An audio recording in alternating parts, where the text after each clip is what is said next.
Assalamualaikum Bib. Waalaikumsalam. Ya Bib, ini ada pertanyaan dari komen-komen yang di Instagram sama di beberapa sosmed Habib lah. Intinya ada pertanyaan, poinnya gini Bib. Apa orang yang meninggalkan sholat itu nanti miskin? Atau apa orang yang sholat itu bisa menjadi kaya? Itu Bib, makasih.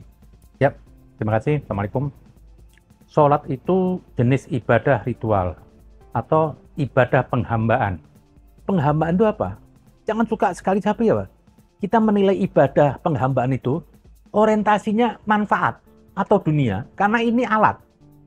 Ibadah ritual itu bukan suatu perbuatan yang mendatangkan pahala, bukan. Dia bukan sejenis amal soleh, karena yang dapat manfaat dirinya sendiri. Tuhan enggak, orang lain enggak. Saya sholat. Yang bermanfaat itu buat diri saya sendiri, buat jasmani rohaninya. Seorang Kristen ibadah ke gereja, itu buat dirinya. Itu bukan amal soleh, maksudnya yang dibilang amal soleh itu apa? Memberi manfaat kepada orang lain. Nah kalau satu hanya untuk diri sendiri. Itu, jadi jangan suka orang itu apa? Melihat sholat itu berharap dapat duit. Itu hubungannya berbeda. Nggak nyambung. Masa sholat mau untuk pemenuhan jasmani, terus kita orientasinya apa? Dapat duit. Dapat duit itu carinya apa? Ya kerja tadi itu. Mau saya bilang tadi apa? Ibadah ritual itu cuma alat. Kalau saya cuma punya pacul aja, ya nggak dapat apa-apa. Saya tontonin tuh pacul. Ya sampai mati ya, sudah ada efeknya. Nah jadi jangan diartikan bahwasanya apa? Ibadah ritual itu orientasinya apa? Katanya kalau saya dapat duit, itu salah. Kok tolak ukurnya duit nih, mama ibadahnya pedagang ini. Dikit-dikit minta duit, minta pahala, malu Pak. Pantas Pak nggak? Anda disuruh orang tua Anda, yang sudah melahirkan Anda, membiayain Anda. Waktu Anda disuruh, di benak Anda Pak, minta hadiah. Kan malu. Masa sama orang tua masih minta pamrih, minta hadiah. Pak, minta ongkosnya Pak, hadiah bisa beli rokok. Ya malu dong. Nah, apalagi sama Tuhan. Malu lah. Kalau kita ini berbuat sesuatu tuh karena dapat manfaat. Tapi Tuhan masih mengakomodir, nggak apa-apa lah. Lu minta pahala ntar gue kasih. Tapi ibadah yang sebenarnya itu janganlah. Dan saya tahu nih, kebanyakan orang tuh bertuhan itu apa? Sebetulnya masih rendah lah. Ya termasuk saya lah. Itu apa? Saya mau beribadah sama Tuhan, mau berharap sesuatu imbalan. Itu ibadah paling rendah sebetulnya. Oh, ibadah yang tulus itu apa?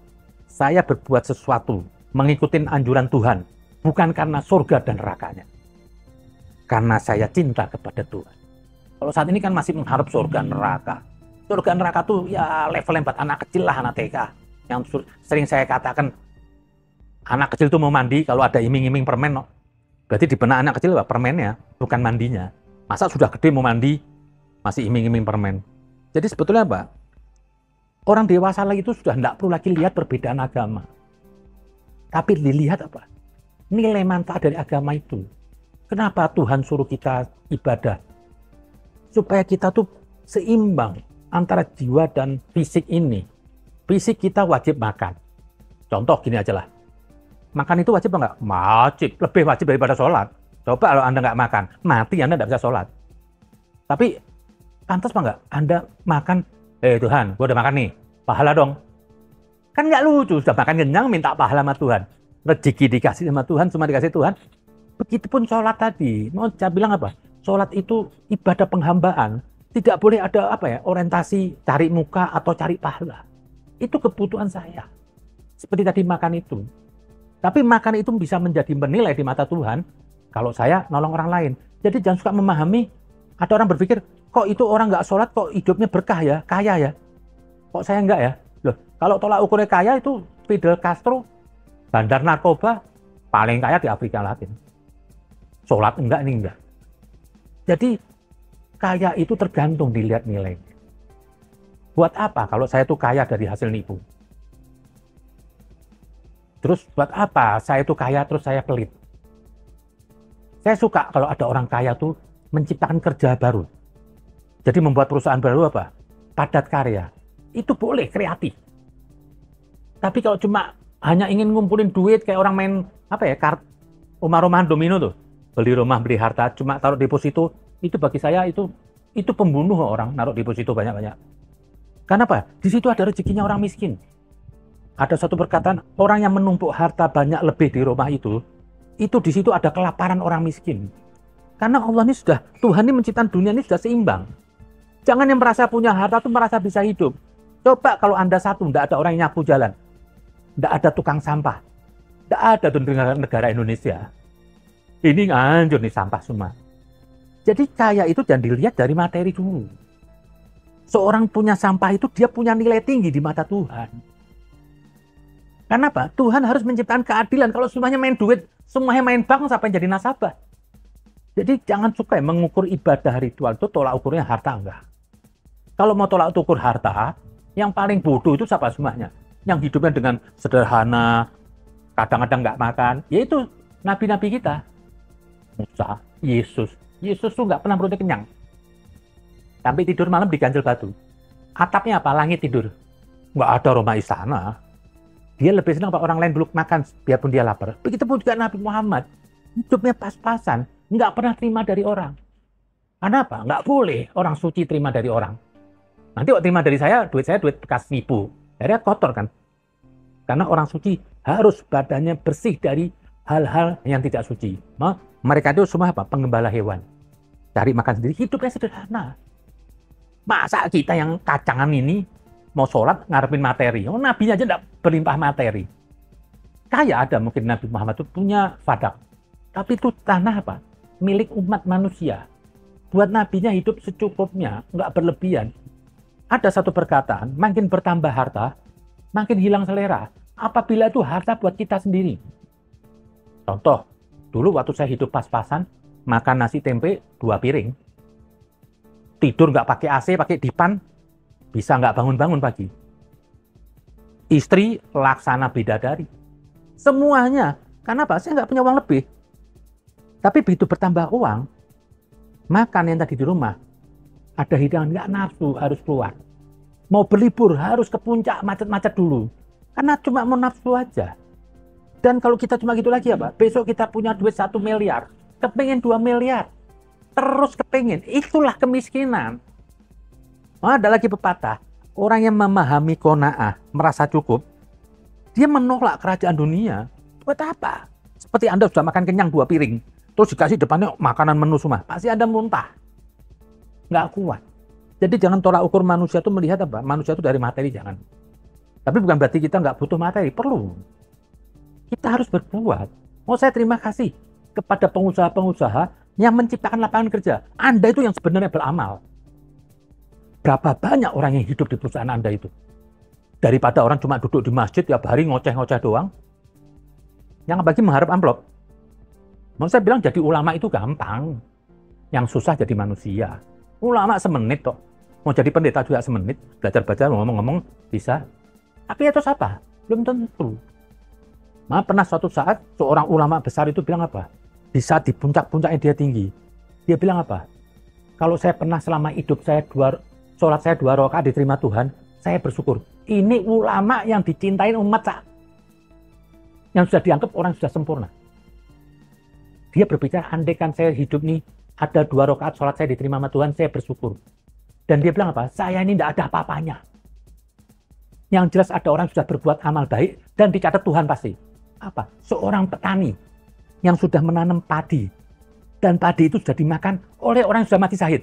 Itu dia lebih mulia dari saya. Itu petani. Jadi saya kadang-kadang cuma melihat orang apa? Dari sisi manfaat. Bukan ritualnya nggak penting. Ritual-ritual banyak, jidat hitam. Tapi kalau nggak ada manfaatnya ngapain? Ini kan cuma pamer-pamer aja. Bagi saya itu sholat apa? Kok nggak bisa ditonton orang kok. Nggak perlu. Sholat itu apa? Privacy. Nggak perlu sosialisasi. Saya mau pergi ke gereja, supaya orang lihat. Atau saya ke masjid. Ngapain dilihat orang? Kok perlu saya diem nggak ada yang tahu saya sholat? Kenapa? Itu hubungan pribadi saya dengan Sang Hali. Kok perlu ngumpet? Malu dia orang. Seperti kita kumpul bini, masa mau ditonton orang? Kan nggak enak. Jadi nggak usah nilai orang dulu. Mau jangan suka nilai orang nggak sholat. Itu orang nggak ke gereja, jangan. Nah, masalah hidup di dunia ini, kaya miskin itu nggak ada kaitan dengan ibadah ritual. Sholat sendiri, karena itu konsumsi pribadi. Itu sholat itu alat. Seperti pergi haji aja terus tiap tahun. Nggak ada pahalanya. kalau nggak beramal sama orang. Karena haji itu cuma alat. Tapi kalau Anda pergi haji, mau tadi yang sholat itu di surat Al-Maun, sholat yang alih-alih dipuji Tuhan malah dikutuk, dibilang fasik. Kalau nggak bermanfaat. Ada orang nanya, Beb, kalau ada orang nggak sholat tapi baik, sama orang sholat nggak baik, lebih bagus mana? Ya orang nggak sholat baik. Karena tujuan sholat itu supaya baik, itu alat. Terkadang kita ini jangan sok tahu. Kita sholat-sholat. Terus sholat kita ini belum apa-apa. Saya ini kan karena sholat kenapa? Karena terpaksa. Kalau nggak sholat saya dihukum Tuhan. Jadi sholat saya itu karena takut sama Tuhan. Bukan karena nikmat kayak makan Kentucky gitu sholat, enggak. Benar gimana aturan sholat itu? Harusnya sholat itu panggilan pribadi tanpa disuruh orang. Mau harus datang dari diri sendiri. Itu kebutuhan. Dan nggak perlu pamer sama orang. Biarkan saya sendiri. Seperti saya mau menghamba sama orang tua lah. Maksud saya mau hamba orang tua pamer. Sudah, ayo nih saya mau salaman sama orang tua. Nggak perlu, cukup pribadi. Ini kan hubungan sama yang Tuhan. Nggak usah pamer-pamer lah. Karena sholat itu belum apa-apa. Yang tadi aja seorang tokoh ulama besar aja bilang, kalau saya selama hidup ada 2 rakaat diterima Tuhan, saya bersyukur bagi saya ini. Kalau Tuhan nih memperlakukan manusia ini cuma dengan keadilan, tanpa karunia dan maafnya, saya ke neraka. Lebih banyak maksiatnya saya daripada taatnya. Saya kadang-kadang ketawa kalau ada orang mau sorbannya seperti ban radial, merasa dirinya suci. Terus melihat orang lain kafir fasik. Anda aja belum tentu. Anda kalau pakai keadilan Tuhan, Anda masuk neraka. Kita ini semua terpaksa beragama. Karena takut digebuk aja. Dan itu aja masih kadang-kadang 4 rakaat jadi 3 rakaat. Sholatnya aja nggak konsentrasi. Begitu orang mau sholat, begitu mengangkat takbir, Allahu Akbar, itu ingat, oh si Sigit punya utang sama saya, itu pintu toko semua terbuka. Perhatikan orang yang sholat. Begitu takbir, Allahu Akbar, kunci toko semua terbuka. Wah itu tadi gimana ya? Wah tadi gimana ya? Waktu sholat Anda nggak mikirin. Tapi kadang waktu sholat, itu takbir, wah itu utang saya belum. Wah tadi itu gimana? Dunia, pintu toko semua terbuka. Terus gitu Anda mau bilang, sudah beribadah, saya ketawa aja. Kalau ada orang mau kiai siapapun, mau habib siapapun, yang sok suci, bagi saya itu kartu mati. Mau di ayat Al-Quran ada ayatnya ancamannya. Jangan Anda merasa suci. Mbak malu Anda di mata Tuhan. Kok merasa suci, terus nilai orang kafir. Biarin. Kita nih hidup yang diminta sama agama, suruh mengasihi. Mana Nabi bilang apa? Tidak beriman seseorang sebelum menyintai orang lain, seperti menyintai diri sendiri. Nabi nggak bicara Islam, Kristen, Hindu, Buddha, nggak ada orang. Jadi kalau Anda nggak menyintai orang, Anda kafir, selesai. Mau Anda sholat tiap hari, mau haji tiap tahun.